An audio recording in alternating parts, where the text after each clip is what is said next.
debate. The honourable member for Etobicoke North. Madam Speaker, I rise today to speak on Bill S209, which seeks to designate March 11th as Pandemic Observance Day, to commemorate the efforts Canadians have made and continue to make to get through the COVID-19 pandemic, and which was introduced by Senator Marie-Françoise Mégy. I want to take this opportunity to first thank the Senator for developing this bill, and to next thank my colleague for Vancouver Centre for presenting this bill in the House of Commons. I would also like to thank her for her decades of service as a former minister, member of Parliament, and as a physician, and someone who knows firsthand how important it is to act quickly to save lives. Madam Speaker, a National Day of Observance matters to commemorate the people who lost their lives during the pandemic and the significant impacts we have all felt because of COVID-19. All of our lives and the lives of everyone around the world were forever changed by the emergence of COVID-19. Madam Speaker, today we mourn the tragic loss of more than 45,000 Canadians, grandparents, parents, heroes, siblings, friends, and loved ones, and they matter to so many more. Each of these losses cascaded through families and communities, leaving many more thousands bereaved. Because of restrictions around traditional mourning customs and rituals, heart-wrenchingly, many families were unable to even say goodbye. We did not get to be by our family members' side, to hold their hands, to comfort them in their last hours. But instead, some of us said goodbye over Zoom with little or no funeral afterwards. And today, COVID-19 has infected over 4 million Canadians. Madam Speaker, the pandemic has had an immeasurable impact on how we work, learn, connect with family and friends, and live our daily lives. And all Canadians have experienced sacrifice and loss over the past years. Seniors were isolated from the ones they love. Our children miss birthday parties, friends, and sports. And for far too many, the virus meant the loss of their job or the closure of their business. Our healthcare workers have been heroic for almost 3 years now, initially putting the interests of their neighbors, communities, and country ahead of their own. While many of us could work from home, healthcare and other essential workers could not. Like farmers who ensured we had food on the table, truck drivers who made sure food got from the farm to grocery stores, grocery store workers who kept the shelves stocked, later teachers and childcare workers who comforted our children.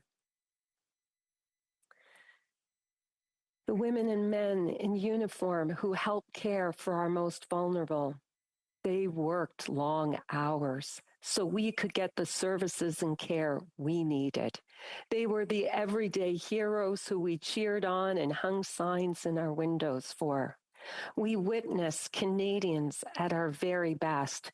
We came together, remained strong, lent a hand to neighbors, organizations, and whenever possible. Madam Speaker, it's important that we commemorate the pandemic, to remember how our world changed forever and how once again human resilience is succeeding. This bill would create the opportunity to come together and honor each year the memory of those we lost, to recognize everyone who has been impacted by COVID-19 and pay tribute to all those who continue to work hard and make incredible sacrifices in our fight against the virus, because the pandemic is not over. We need to be prepared to use the tools we have. The flu vaccine and COVID-19 vaccine help prevent people getting seriously ill, prevent further delays in scheduled hospital care, and help support worn-out healthcare workers.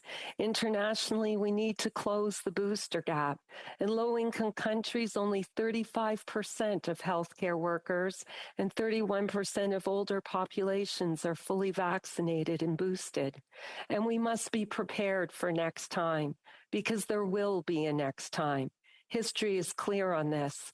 More than 6 distinct influenza pandemics and epidemics have struck in just over a century. Ebola viruses have struck over 25 times in the past 5 decades, and we have seen the impacts of SARS, MERS, and COVID-19. Internationally, governments and private funders poured billions of dollars into building preparedness. Plans were tested and evaluated. Still, COVID-19 demonstrated that the world was not sufficiently prepared. Madam Speaker, this is the time we should all be asking, why did this break down and what must change?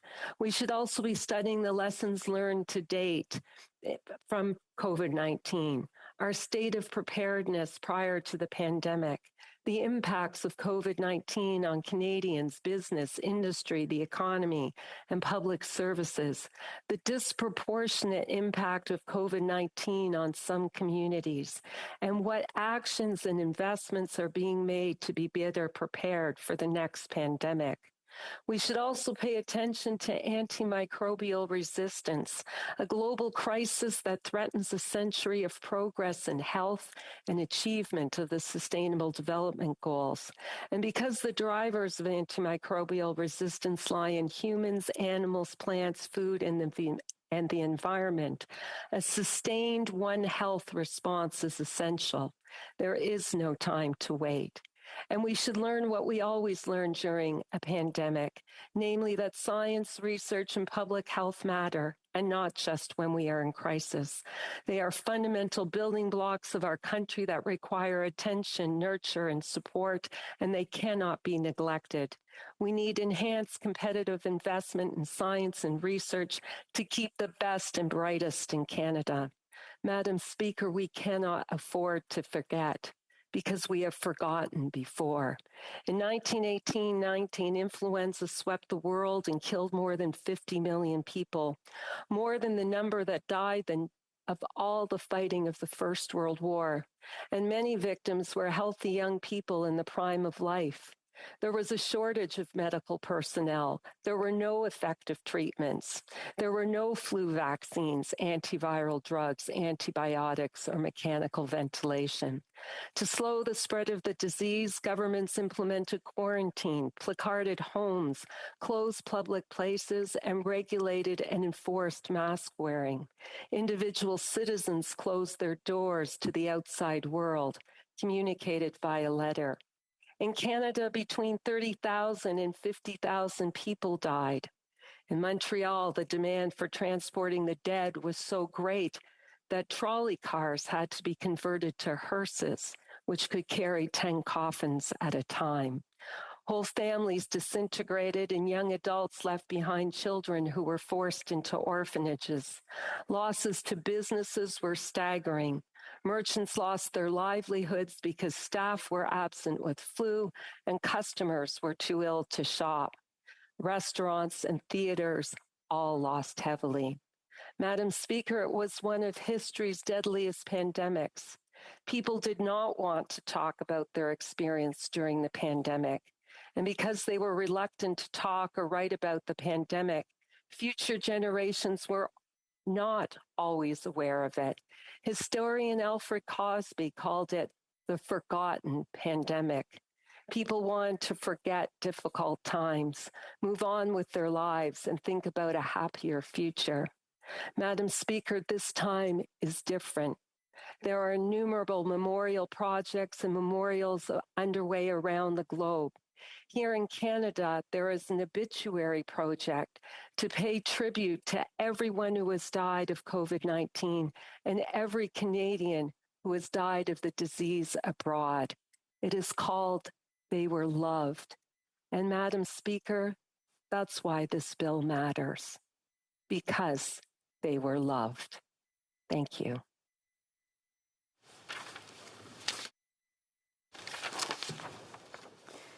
La période prévue pour l'étude des... The period for private members' business is now expired, and it is